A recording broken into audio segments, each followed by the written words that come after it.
If you want to understand how magic works, you have to first understand the universal law that governs magic, and that is the law of correspondence.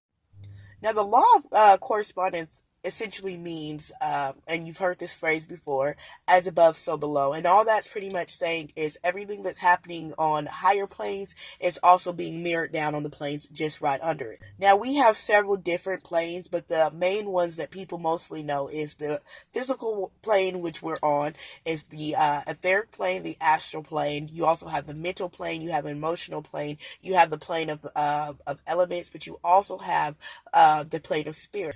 But the plane that we're mostly going to focus on right now is the etheric plane. So pretty much the etheric plane governs time, space, and matter. And going back to the law of correspondence, we can understand what happens on this plane, on the plane above us, and how that energy works by what corresponds to what it corresponds to on the physical plane.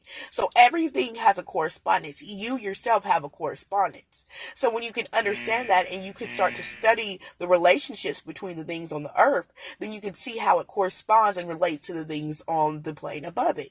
And in this case, it's the etheric plane. You correspond something, that means it's linked. That means it's energetically connected.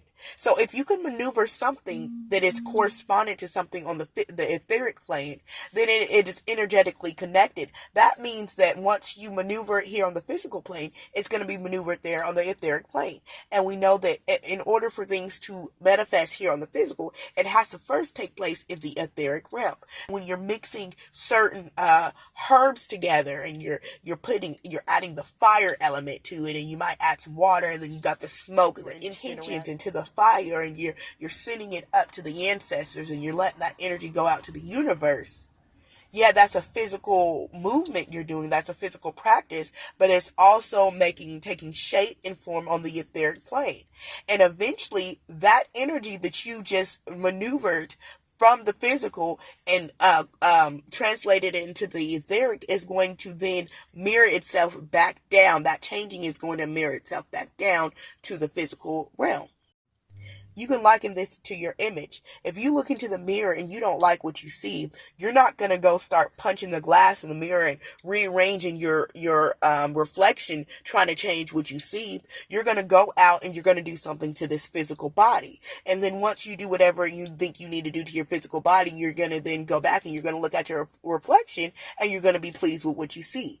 That's the same as magic. You're essentially doing with these different elements that you're seeing on the earth plane is your corresponding it back to the etheric realm where the real change is actually happening. That's why it's important to know what energies are associated with what, because one wrong move in your ritual or your spell workings or whatever it is you're doing, one wrong move and you can mess up the whole dynamics of what you're trying to do. You can actually reverse that. Okay. And so it's important to understand, and it is important to understand that everything can be reversed. You can reverse anything. You can change anything you want to in this physical realm by learning how to maneuver it and reconstruct it on that etheric plane.